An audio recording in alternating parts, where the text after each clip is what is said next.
नमस्कार।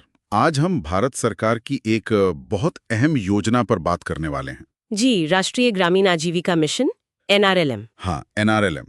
हमारे पास इससे जुड़ा एक इंट्रोडक्टरी लेख है, तो आज इरादा है कि इसके जो मुख्य पहलू हैं और ग्रामीण भारत के लिए इसका क्या मतलब है, इसे थोड़ा समझें। बिल्कुल।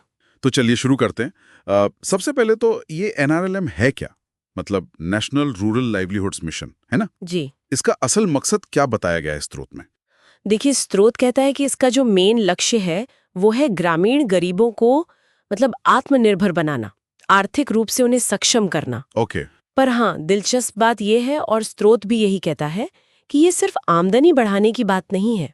अच्छा। हाँ, इसके कई और भी उद्देश्य हैं, जैसे गरीब परिवारों के लिए एक टिकाऊ आजीविका का सिस्टम बनाना और खास तौर पर महिलाओं को सशक्त करना, वो भी स्व सहायता समूहों मतलब SHGs के जरिए।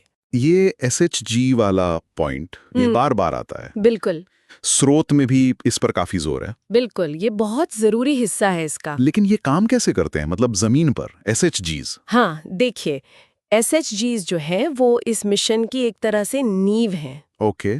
स्रोत बताता है कि ये अक्सर 10 से 20 महिलाओं के समूह होते हैं।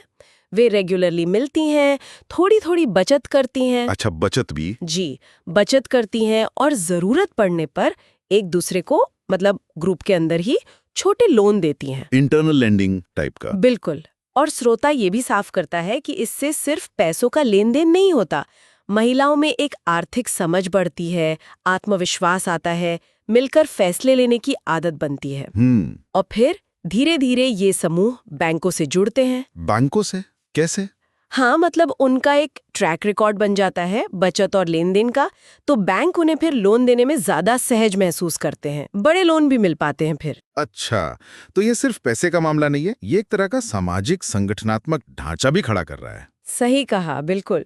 और स्रोत में शायद आपने देखा होगा ग्राम संगठन और क्लस्टर लेवल फेडरेशन का भी जिक्र है। हाँ था। उसका क्या मतलब है? वो इसी का अगला लेवल है। कई SHGs मिलकर एक ग्राम संगठन बनाते हैं। ओके, एक तरह का फेडरेशन। हाँ, बिल्कुल, जो बड़े स्तर पर कोऑर्डिनेशन, ट्रेनिंग या बैंक लिंकेज में मदद करता है। फिर कई ग्राम संगठन मिलकर क्लस्टर लेवल फेडरेशन बनाते हैं। समझ गया। तो ये एक पूरा स्ट्रक्चर है सपोर्ट के लिए। जी, ताकि ये समूह टिके रहें और असरदार तरीके से काम कर सके। ठीक है। अब SHGs के अलावा स्रोत में कौशल विकास और वित्तीय समावेशन का भी जिक्र था, वो कैसे जुड़ता है इससे? हाँ, वो भी बहुत जरूरी है। देखिए NRLM सिर्फ समूह बनाने तक नहीं है। वित्तीय समावेशन का मतलब हुआ कि हर जरूरतमंद परिवार तक बैंकिंग पहुंचे, बीमा पहुंचे, कर्ज की सुविधा पहुंचे। सिर्फ SHG के जरिए ही नहीं? नहीं, उसके अलावा भी, जैसे सीधे बैंक खाते खुलवाना। और जहां तक कौशल विकास की बात है, हाँ।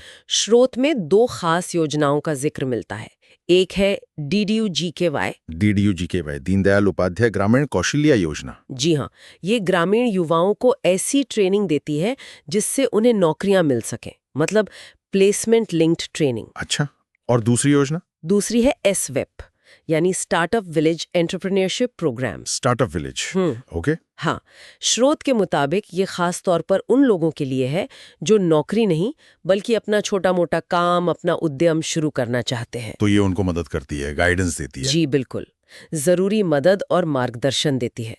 तो आप देखिए, ये पूरी एक रणनीति है, समूह बनाना, पैसा उपलब्ध कराना और साथ में हुनर देना। या अपना काम शुरू करने में मदद करना। एग्जैक्टली। तो ये वाकई एक मल्टी डायमेंशनल अप्रोच है, संगठन, फाइनेंस, स्किल्स सब एक साथ। और वो स्रोत में लाखपति दीदी का भी जिक्र था? हाँ, वो भी इसी बड़ी रणनीति का हिस्सा लगता है, जिसका लक्ष्य जैसा नाम से जाहिर है, महिलाओं की सालाना आय को कम से कम 1 लाख रुपए तक पहुंचाना है।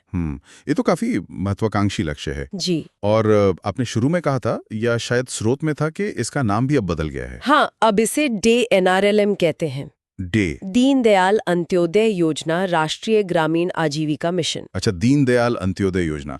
तो अंत्योदय शब्द जोड़ा गया है। जी। और स्रोत इशारा करता है कि शायद ये नाम बदलने का एक मकसद योजना के उस लक्ष्य को और साफ करना है कि इसका फायदा समाज के सबसे गरीब, पंक्ति में खड़े आखिरी व्यक्ति तक पहुंचे। अंत्योदय का मतलब ही वही है। बिल्कुल।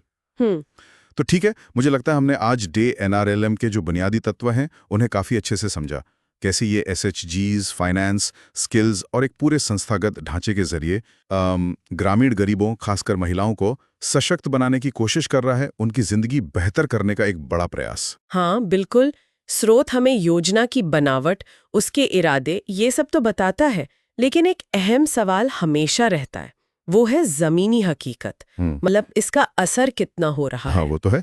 किसी भी योजना की कामयाबी तो आखिरकार इसी बात पर निर्भर करती है कि वो कागज से उतरकर असल में लोगों तक कैसे पहुंच रही है। जी, और उनकी जिंदगी में वाकई क्या बदलाव ला पा रही है। सही कहा। और चलिए, श्रोताओं के लिए एक सवाल छोड़ जाते हैं सोचने के लिए। जरूर। जब हम इस तरह की पहल की बात करते हैं जो महिलाओं के आर्थिक और सामाजिक सशक्तिकरण पर इतना जोर देती है, तो इसका जो पीढ़ियों से चली आ रही गरीबी का चक्र है, उसे तोड़ने में कितना और कैसा असर हो सकता है लॉन्ग टर्म में? हाँ, ये वाकई एक महत्वपूर्ण सवाल है।